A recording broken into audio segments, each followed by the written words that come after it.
जी हाँ दोस्तों, आज के इस वीडियो में बात करेंगे हम आईटीआई एडमिशन 2022 के बारे में। जैसा कि आप सभी को पता है कि एमपी आईटीआई की फर्स्ट राउंड की यहाँ पर मेरिट लिस्ट आ चुकी है। ठीक है, एमपी आईटीआई की फर्स्ट राउंड की मेरिट लिस्ट आ गई थी, आपको पता है 6 जुलाई को हमारी मेरिट लिस्ट आ गई थी। ठीक है, अब दोस्तों 6 जुलाई को मेरिट लिस्ट आई है, उस मेरिट लिस्ट में जो यानी कि जो फर्स्ट राउंड की मेरिट लिस्ट आई है, उस मेरिट लिस्ट में आपका कॉलेज में नाम नहीं आया है। तो आपका कॉलेज में नाम क्यों नहीं आया है वो हम आज की इस वीडियो में देखेंगे।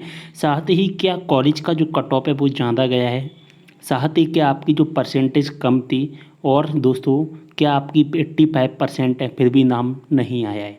ये सभी क्वेश्चंस को आज हम इस वीडियो के माध्यम से कवर करेंगे। तो वीडियो को लाइक एंड शेयर कर देना है सभी के साथ। कोई भी डाउट हो कमेंट करें। इंस्टाग्राम पर फॉलो नहीं किया, फॉलो कर लेना है। तो जैसा कि आपको पता है कि आईटीआई की मेरिट लिस्ट आई थी, आपको मैंने वीडियो के माध्यम से भी बताया था। यहाँ पर फर्स्ट राउंड की मेरिट लिस्ट आई थी, जैसा कि देख पा रहे हैं यहाँ पर 6 जुलाई को आई थी, और 7 जुलाई, 8 जुलाई, 9 जुलाई हमको अपनी फीस सबमिट करनी थी ऑनलाइन। इसके बाद में सेकंड राउंड की मेरिट लिस्ट आएगी, वो आएगी 14 जुलाई को। इसके बाद में थर्ड राउंड की मेरिट लिस्ट आएगी, और थर्ड राउंड की मेरिट लिस्ट का भी यहाँ पर कोई भी टाइम नहीं है, लगभग वो आएगी अगस्त में। ठीक है, तो ये इस तरह से मेरिट लिस्ट आती है हमारी। अब जो मेरिट लिस्ट आएगी फर्स्ट राउंड की, जो सेकेंड राउंड की और थर्ड राउंड में, इन सभी मेरिट लिस्ट में जो मैं आपको चीज़ बता रहा हूँ वो सभी मेरिट लिस्ट में फॉलो होती हैं, वो रूल्स सभी मेरिट लिस्ट में फॉलो होंगे। तो आप वीडियो को पूरा देखना, आप किसी भी मेरिट लिस्ट का वेट कर रहे हो या किसी भी मेरिट लिस्ट के स्टूडेंट हों। तो दोस्तों सबसे पहले जो मेरिट लिस्ट आई थी उसमें कॉलेज में आपका नाम नहीं आया है। सबसे पहले तो हम बात करेंगे कॉलेज में नाम क्यों नहीं आया। अब दोस्तों यहाँ पर कॉलेज में नाम मैं आपको बता देना चाहता हूँ, कॉलेज में नाम क्यों नहीं आया है आपका। कॉलेज में दोस्तों आपका नाम इसलिए नहीं आया है, देखिए दोस्तों, आपने जो कॉलेज सेलेक्ट किए थे, मान के चलिए आपने कोई 3-4 कॉलेज सेलेक्ट किए थे। ठीक है, और आपने जो कॉलेज सेलेक्ट किए थे, आपने 3-4 सेलेक्ट किए, और आपकी 10th क्लास में जो परसेंट थी वो मान के चलिए आपकी 10th क्लास में परसेंट थी 70, यानी कि 70 आपकी परसेंट थी।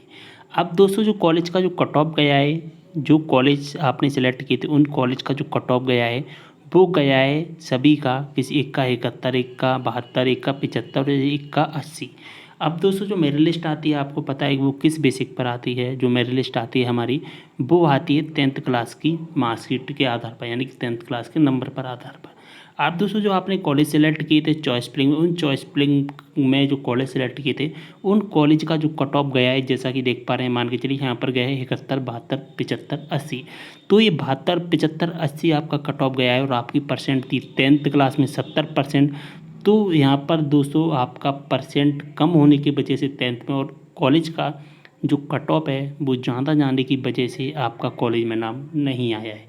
तो ये फॉलो होते हैं रूल्स सभी कॉलेज में, सभी चीज़ों में, आपको पता भी है।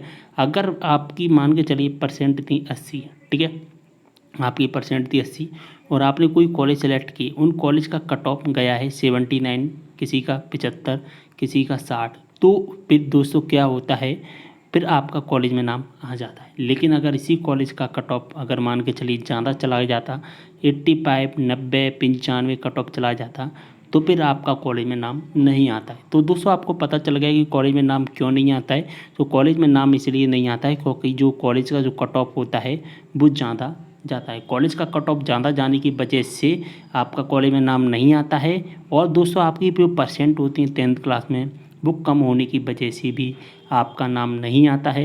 85% आपकी भले ही है, आपकी 90% भले ही है, लेकिन आपने जो कॉलेज सेलेक्ट किया, आपकी मान के चलिए 85% है, लेकिन आपने जो कॉलेज सेलेक्ट किए हैं उन कॉलेज का जो कट ऑफ गया है वो गया है 90%।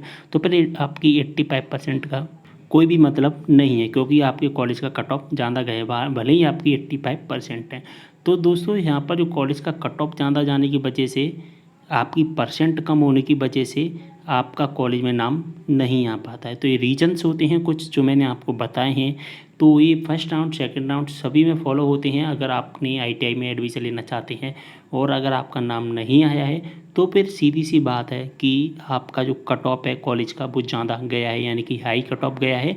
और सभी कॉलेज का जो कट ऑफ होता है दोस्तों अलग अलग ज़्यादा है। अब दोस्तों बात आती है कि आपके कॉलेज का कट ऑफ कितना गया है, वो कैसे चेक होगा। तो मैं आपको बता दूं, आप ऑनलाइन चेक नहीं कर पाएंगे कि आपके कॉलेज का कट ऑफ कितना गया है। आपको अपने कॉलेज का कट ऑफ चेक करने के लिए आपको अपने कॉलेज में ही जाना होगा, कॉलेज से ही आपको कट ऑफ के बारे में इंफॉर्मेशन मिल पाएगी। तो दोस्तों अगर आप अपने कॉलेज के कट ऑफ के बारे में जानना चाहते हैं तो आप अपने कॉलेज से कांटेक्ट करिए, आपको अपने कॉलेज से ही पता चल पाएगा। ऑनलाइन कोई भी लिंक एक्टिवेट नहीं है जहाँ पर आप चेक कर पाएँ कि आपके कॉलेज का, आपके ट्रेड का कट ऑफ कितना गया है। तो उम्मीद कर रहा हूँ पूरी इन्फॉर्मेशन समझ में आ गई है। वीडियो को शेयर कर देना। अगर ITI संबंध हर अपडेट पाना चाहते हैं तो SVG चैनल को सब्सक्राइब कर लेना, साथ ही इंस्टाग्राम पर भी फॉलो कर लीजिए, लिंक आपको डिस्क्रिप्शन बॉक्स में मिल जाएगा।